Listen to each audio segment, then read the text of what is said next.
boa tarde, boa noite, gente linda da Academia da Mente. Boa quinta-feira, seguimos nosso papo sobre o inconsciente coletivo que começamos lá na terça-feira. Na semana passada a gente já tinha falado sobre o inconsciente.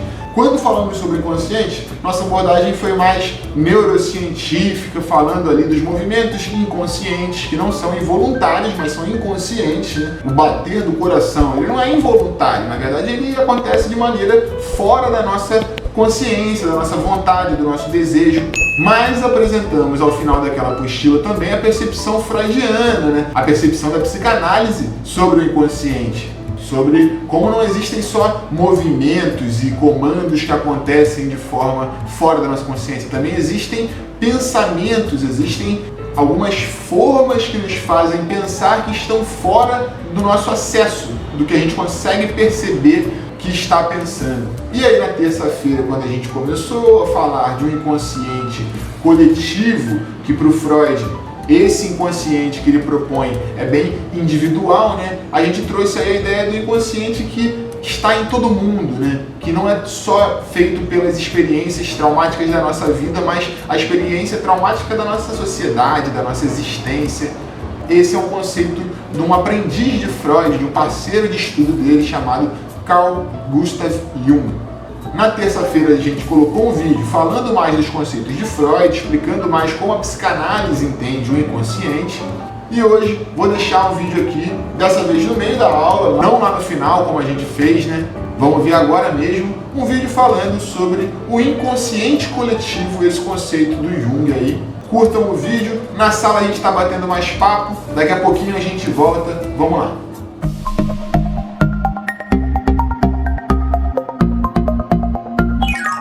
O inconsciente coletivo é o nível mais profundo e inacessível da mente, e é também o aspecto mais incomum e controvertido da teoria de Jung. Ele acredita que, assim como nós acumulamos e organizamos nossas experiências pessoais no inconsciente pessoal, a humanidade como espécie também armazena coletivamente as experiências dos humanos e dos pré-humanos no inconsciente coletivo, e que essa herança é passada para cada nova geração. Todas as experiências universais, ou seja, experiências que se repetem quase que inalteradas, geração após geração, tornam-se parte da nossa personalidade. Isso quer dizer que nosso passado primitivo tornou-se a base do psiquismo humano, influenciando o comportamento presente. Para Jung, o inconsciente coletivo é um repositório poderoso e controlador das experiências ancestrais. Logo, Jung relaciona a personalidade de cada indivíduo com o passado, não apenas da própria infância, mas da história da própria espécie. Na visão de Jung, nós não herdamos essas experiências diretamente, ou seja, nós não herdamos o medo de cobras, nós herdamos o potencial para sentir medo de cobras. Nós somos predispostos a agir, a nos comportar e a sentir da mesma forma que nossos ancestrais se comportaram e sentiram. Se essas predisposições vão se concretizar, dependerá das experiências que cada um de nós encontrará na vida. Jung acredita que certas experiências básicas têm caracterizado repetidamente cada geração ao longo da história da humanidade. Por exemplo, todos tiveram uma figura materna e todos os humanos sempre passaram pelas experiências do nascimento e da morte. Todos se depararam com desconhecidos no escuro, todos adoraram algum tipo de poder ou figura divina e temeram algum ser malévolo. A universalidade dessas experiências ao longo de gerações sem fim, por toda a nossa história evolutiva, deixa uma espécie de carimbo em cada um de nós, determinando as formas pelas quais percebemos e reagimos ao mundo. Nas palavras de Jung, a forma do mundo em cada ser nascente já está inata nele, como uma imagem virtual. Um bebê já nasce predisposto a perceber a figura materna de certas formas. Se ela se comportar da forma como as mães tipicamente se comportam, ou seja, de forma afetuosa e cuidadora, então a predisposição do bebê corresponderá à realidade. Outro exemplo, um homem se apaixona à primeira vista por uma mulher e se surpreende porque ela não corresponde ao ideal de mulher que ele sustenta na consciência. Ainda assim, ele se sente atraído por ela. Jung diria que ela corresponde ao ideal de mulher presente no inconsciente coletivo. Ideal que foi ativado quando o rapaz viu sua amada pela primeira vez. Como o inconsciente coletivo é um conceito incomum, é importante notarmos a razão pela qual Jung a propôs e o tipo de evidência que ele colheu para fundamentá-lo. Em seus estudos sobre culturas antigas, tanto as baseadas em mitos quanto as reais, Jung descobriu o que ele acreditava serem símbolos e temas comuns, ou seja, ideias que se repetiam em diversas partes do mundo, emergindo de dentro das próprias culturas. Além disso, os pacientes de Jung, em seus sonhos e fantasias, lembravam e descreviam para ele os mesmos tipos de símbolos que ele tinha descoberto em culturas antigas. E Jung não tinha nenhuma outra explicação para esses símbolos e temas compartilhados por nós com culturas tão distantes na geografia e no tempo, a não ser a de que esse material é transmitido e sustentado pelo inconsciente coletivo da humanidade. É isso aí, pessoal, essa percepção de que há um inconsciente coletivo, de que há uma certa unidade entre os homens, né? Quando eu digo homens, seres humanos, é claro, essa unidade entre eles nos conecta de alguma forma. A gente vai tratar mais disso na semana que vem também, mas para agora vamos lá para os nossos exercícios na página número 3. Lá no topo chama-se Anagramas e Temas, interessante exercício, 2 colunas foram postas ali, o enunciado diz assim: todos os grupos precisam receber um tema. Todos os grupos, seja azul ou seja vermelho. Mas os em vermelho estão embaralhados. Então veja ali, por exemplo, que os grupos com a cor vermelha, nenhum dá para ler de maneira simples assim, né? Tá tudo com a letra fora do lugar. A gente vai fazer primeiro o azul, para entender como é que funciona o grupo. A gente já fez parecido, né, de intitular, a gente muda aqui as palavras, mas vocês sabem completar isso aí sem problema. Por exemplo, margarida, lírio e begônia são o que? Eu não vou falar legumes, vou falar plantas, flores, saia, meia e camisa. Tranquilo, isso aqui a gente vai só esquentando os motores.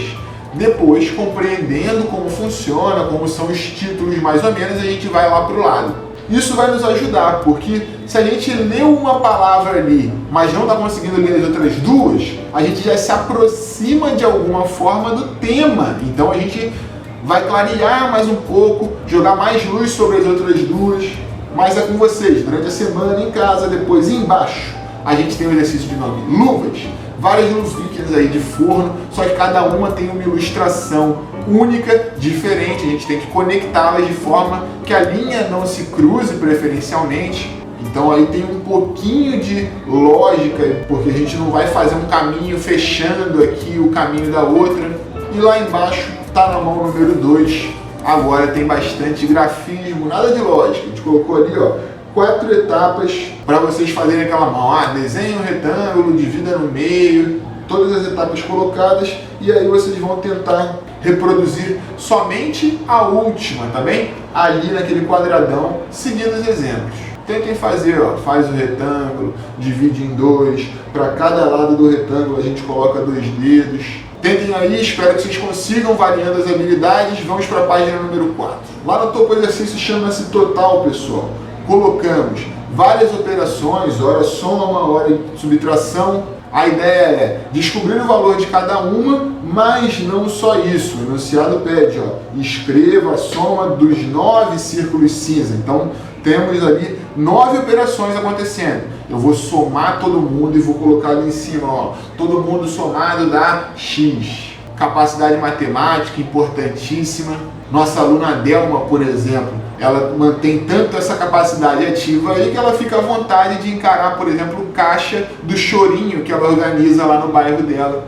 Então, vejam como as capacidades mentais são importantes, tá? A gente está sempre ativo ali, está sempre fazendo uma conta para nunca enferrujar. Ela está tão soltinha ali nas contas que ela, pô, tranquilo, pega ali a ficha, dá o troco rapidinho. Tomando todos os cuidados sanitários, vamos para baixo. Fragmento, pessoal. Pinte os fragmentos idênticos ao destacado abaixo. Então tem uma mãozinha ali segurando um fragmento, parece um filtrozinho de café. Sempre que a gente encontra ele, a gente vai lá e pinta. Sabadão a gente coloca o gabarito mostrando aí quantas vezes aparece aquele filtro. E aí, finalizando nossa apostila, os 3 últimos exercícios. O sombras é bem tranquilo, temos uma forma ali original, coloridinha, e aí a gente vai dizer qual daquelas é idêntica à proposta, só que vai estar só a sombra. Vocês fazem isso quase que ali, ó, de olho fechado, quase que em braille. mas é bom para fazer com que a gente trabalhe habilidades diferentes. Se aquele aluno é bom na matemática, a gente não bota só exercício de matemática, a gente desafia ele a fazer alguma coisa para desenhar, alguma coisa para perceber as sombras. Se ele é bom só na sombra, só no desenho, ele vai fazer uma matemática, vai fazer uma lógica, vai fazer alguma coisa de memória. Finalizando, a gente tem do lado esquerdo quadrados. O enunciado está dizendo assim, ó, na tabela abaixo todos os quadrados têm o mesmo tamanho, só que eu só coloquei ali um quadrado, bem no centro, né? E embaixo está dizendo, reproduza os quadrados e indique quantos cabem na tabela. Aí vocês têm que fazer todos os quadrados daquele tamanho e dizer quantos eles cabem ali certinho na tabela. Será que essa tabela é de 6 por 6, ou 5 por 5, ou 4 por 4 quadrados? Reproduzam aí e vamos para o lado, para o último exercício de nome ligações, porque a gente vai ligar uma bolinha na outra. Complete os espaços vazios seguindo a conta. Eu tenho ali, ó, 30 mais 20, 50. Com mais 10, 60. Menos 60, 0. Com mais 20, 20. Se quiser fazer só mental e colocar lá no meio o resultado, pode ser. Sabadão você confere. Mas a ideia aí é que, passo a passo, bem tranquilo, saudade de quem ainda está em casa. Vamos lá, se preparar. 2022, vamos estar juntos de novo. Vamos retomar nossas turmas, nossas pequenas confraternizações aqui. Fiquem na paz aí. Grande beijo. Deus abençoe a todos nós e até, pessoal.